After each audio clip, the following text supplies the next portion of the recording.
If you're a fan of Sali Hughes' beauty column in The Guardian, or you've ever read her blog, Sali Hughes Beauty, you'll definitely have seen her brilliant In the Bathroom With interviews, where she takes a snoop through people's bathroom cabinets and through their private lives. At the pool, we decided it was about time somebody turned the tables on Sali, so here we are in her bathroom. So beauty's played a big part in your life, hasn't it, from an early age? Mm-hmm. Was it, were the women in your life, as when you were a child, big on beauty? Yes, not, the women in my life, in my family, were all interested in beauty and concerned with how they looked, and I got that from them, but none of us were really high maintenance. It's not like any of us spent hours getting ready or setting our hair or anything like that. It was just a normal part of life. We always, my grandmother and my mother would never have gone out without paying some attention to how they looked, but it wasn't like this kind of religion that I know some people have. It was just like anything, like reading books, watching TV. It was just like a normal part of our life. Have you got like a formative beauty memory? Because for me, my grandma had a, what do you call them? A little wooden pot on her dressing table. It was like a powder pot. Yeah. And that's like the one thing I can always remember. Yeah. My earliest memory of anything relating to beauty was I was sitting on my grandmother's bed. I used to spend loads and loads of time with my grandparents, and I used to stay with them a lot. And I was sitting on my grandmother's bed, and she was looking in the mirror on her dressing table, and she was putting on her face powder from a Stratton compact, those kind of gilt compacts, and putting on some Boots No. 7 fuchsia lipstick. I'm not rich, I'm not from a moneyed family at all, so we didn't have kind of luxury things. And we were about to go into town on the bus, and she was putting on her lipstick, and I remember watching her like totally hypnotised, and said, why do you put makeup on your face? And she said, when I'm wearing my makeup, I'm always ready to go on an adventure, is what she said to me. So I'll never forget that. And she said, what about if we go into town now and we meet somebody and they invite us to a lovely party and we don't feel our best and we won't want to go? So we're always ready to go on the adventure. Of course, it never happened. We never were invited to the amazing party. We just went and bought meat and bread and what have you and came home. But that definitely stuck with me. And yeah, that's my earliest memory. And is that your ethos? Always be ready to go on an adventure?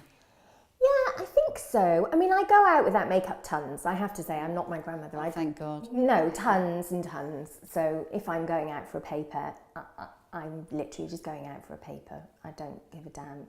I'm definitely not somebody who can't be seen without their makeup. I really don't care. It's fine.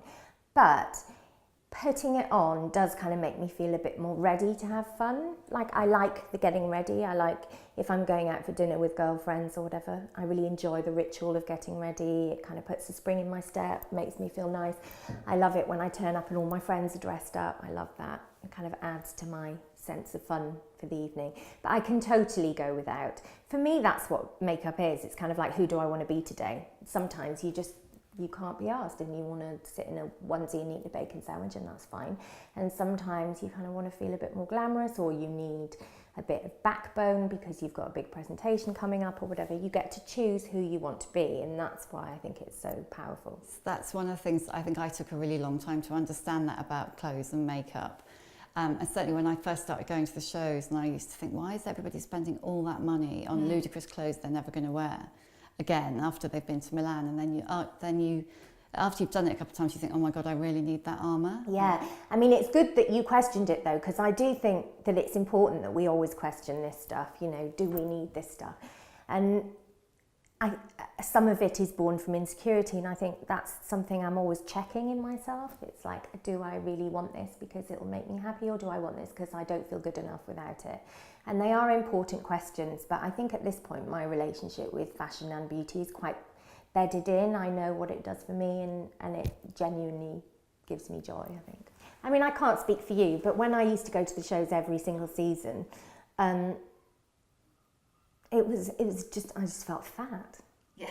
I just felt fat, and I felt like I didn't have the right stuff, and I felt like people were judging me, and it's just not a nice feeling. So you buying the handbag or buying the shoes is just you trying to buy your way out of that horrible feeling, isn't it?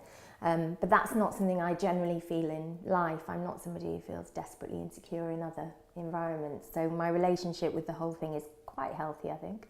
Yeah, totally about it being fun and Yeah. just making yourself feel a bit better. And creative. Nobody ever talks about beauty as being creative, and I think it's hugely creative. And I genuinely feel sorry for men for not having it, genuinely, because they just always look the bloody same. Nobody wants to look the same every day, and men always look the same. What are they going to do? Grow a beard, maybe, have a slightly different haircut? Whereas if you're a woman, you have so much at your fingertips, and you can kind of express your mood and your identity in more imaginative ways. Is that why because you moved to London when you were really young, didn't you? 15, 16? And it was about 2 weeks before my 15th birthday, so technically I was 14, but I was basically 15. Scary. Did you run away? Yeah. So I ran away. I woke up one morning and I got my brother David to lend me £20. He gave me a £20 note, and I walked in my school uniform up to the train station and bought a ticket to London, a child ticket to London, which was £12.50. So I had £7.50 left. So I arrived in London with £7.50. So you didn't, because what I was going to ask you is, because beauty was so important to you, and you worked as an assistant to a makeup artist, didn't you? It was one of your first jobs? So what happened was, I got here, well, I didn't get here, not Brighton. I got to London, and I had no money, and also, although I could do bits and pieces of work experience, I couldn't immediately because I was too young to be insured. And then one night I was in a club called Fred's in Soho that I used to go to quite a lot. I'm 15 at this point. And I was a real nerd about fashion and beauty, and as we discussed, always had been. And I was introduced in Fred's to quite a famous makeup artist at the time called Lynn Easton, and I knew who she was straight away. And I got talking to her and I said, I love your work, I loved this shoot that you did, I loved that shoot that you did, because I had this kind of encyclopedic knowledge of magazines and so on. Oh, you know that shoot you did on the beach? No. Oh, well, I do, and I knew everything about her work. And she said, God, you seem to know a lot about beauty. Do you want to be my assistant? My assistant really gets on my nerves. She said, my assistant really annoys me. I'm looking for an assistant. Do you want to be my assistant? So I said, yes, I absolutely do. So that was that. And then she rang me 2 days later, I think, and said, we've got a Pet Shop Boys video. And that was my first job. In Pretty Honest, you address all kinds of moments in life that change the way you feel, the way you think, your skin. So like the chapter on motherhood was really popular, wasn't it? Was that come from your own experience? Yeah, I was mental when I had a baby. Like I properly was depressed.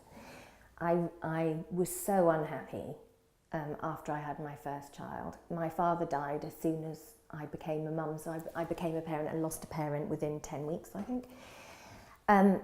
I do think that when you're a new mum, everything is so weird and so unrecognisable, and you can feel so at sea that if the thing that makes you feel like you is the lipstick or the decent hair, then I think you should do it. I think I can totally understand why that anchors you to the old you. It's the biggest identity crisis of your life, becoming a mother.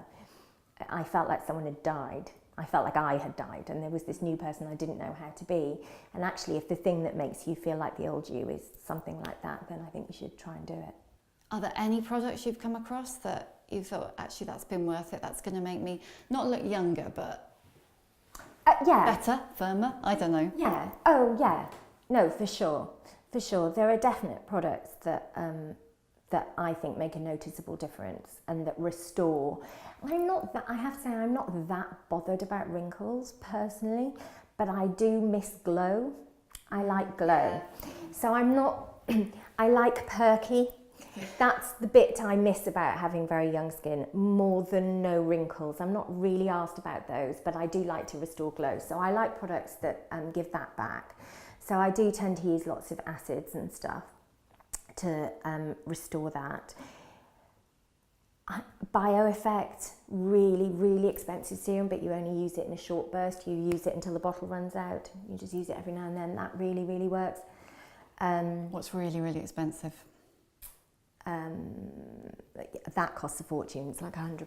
Oh my God. On the whole, though, I'm not really a journalist who very often tells you to get something that's over £100. I don't, just because I think if you stay, I always say to people, if you don't have much money, spend your money with people who have tons of it.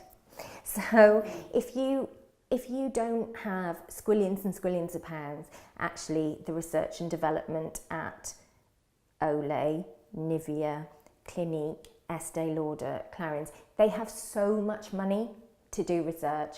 You're better off spending your money with them than with a tiny niche brand that's charging 150 quid for a serum that actually has a smaller capability in terms of research.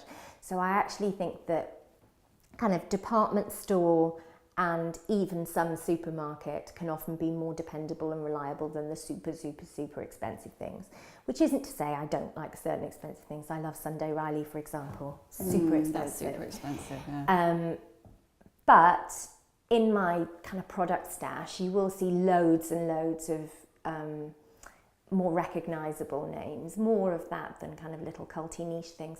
Because also I just think that journalists can lose perspective a lot because we don't pay for anything. I don't pay for anything.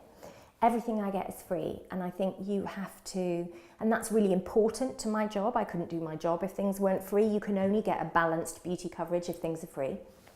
So that's fine, except I do think you need to keep a handle on what other people have to do to pay that kind of money and how hard they have to work. And if a moisturiser costs the same as an evening's babysitter, then I think you have to think about where the priorities lie for people. So you can't get too jaded. So I think twice before I recommend something super expensive.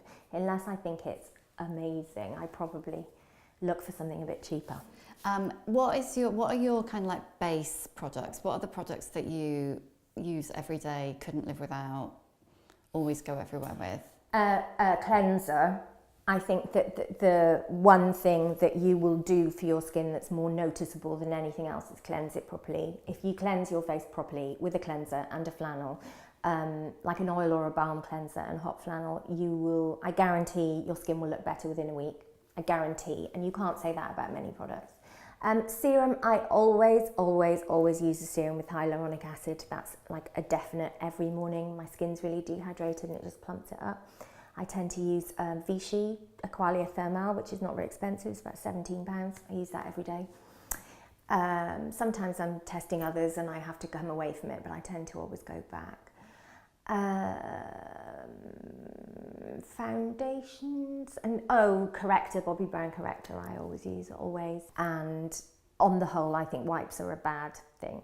I think if you're at festivals, if you're in hospital or if you're on a flight, fine. But if you're at home, I think they're immoral. I think they're so wasteful. They just end up on landfill. They cause so much pollution. I really hate them ethically, but also they just don't clean your skin properly. I don't believe in them. I think they're awful. It's a bit like kind of never having a shower or something. I just think it's a bit gross. And cellulite creams I would never use. I would never use a cellulite cream. I would never use a bust gel. I would never use anything that claimed to affect fat in any way. And I don't ever use things that claim to restructure your skin. What was your best find of the last year? I think, I've written about this loads in the past few months. There's a Givenchy foundation called Le Temps Couture Balm that I absolutely love. That's just like a daytime foundation. And then there's a new foundation by Guerlain called Peru Gold. And it's the best foundation I've used in 10 years, but it's a completely different one to the Givenchy. It's like a full coverage going out party foundation, not a daytime kind of soft thing like the Givenchy. Both of those are amazing. Really, really, really impressed with those. Is foundation your Desert Island product? No. So my Desert Island product, assuming that I've already got sunblock. No, cheating. Oh, well then sunblock. Sunblock, because I don't want to get skin cancer. Well, I would choose sunblock, but if I was allowed another thing, I would probably choose, if I was trapped on a desert island, I would probably choose a red lipstick to cheer myself up. It would just make me happy. And yeah, I wouldn't really care about how I looked. It would just, the idea of having a bold colour on this sort of desert island landscape would cheer me up.